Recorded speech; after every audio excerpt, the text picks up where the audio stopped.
When people think of the Holocaust, we have been taught that it was the Jews who were persecuted. And yes, a large portion of the people who lost their lives were Jews, but there were 11 million people killed, and of that, about 6 million of them were Jews. That means there was another 5 million people who were also lost during the Holocaust.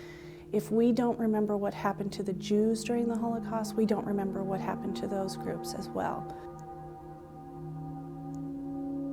Hitler worked for at least 10 years to get people to understand that the Jews and the Romani and the LGBTQIA and those who were political opponents, that they were bad.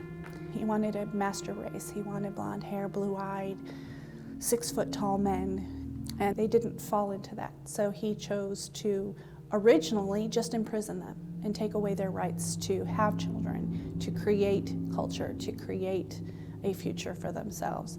And then he started getting rid of them or sending them to work camps where they would die just from labor.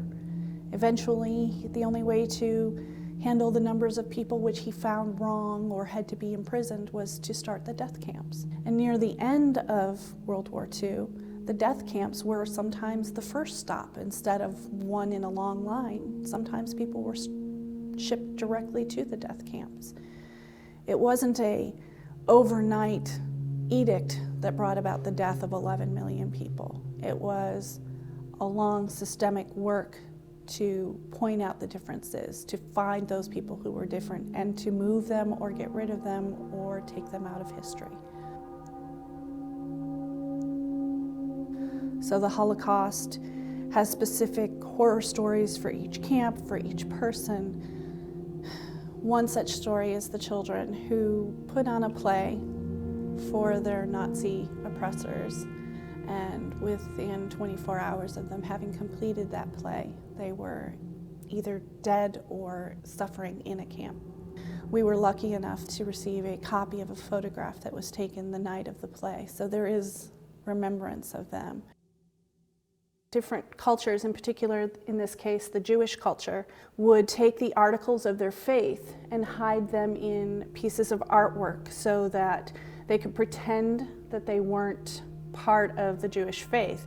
So this particular piece is made of gold and silver and has within it dreidels, menorahs, tzedakah boxes, Omer counters, and scrolls of Esther. It can be brought together so that it looks like a single piece of artwork, or it can be opened up like this so you can get the articles of your faith and the items you need to participate in worship.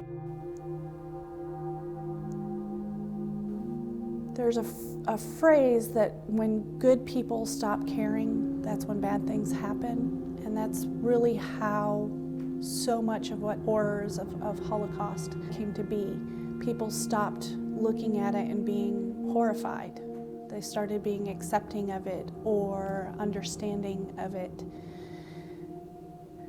Following World War II, there was a time period where people were very, very careful and very aware of Nazism and its effects because they saw them firsthand and on the news and in papers.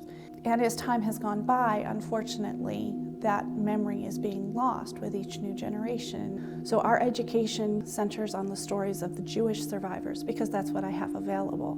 But it's also a way for us to educate the general public about the consequences of being different during that time period and how we need to not allow those consequences to continue being a real fear in the world that we live in now and in the future.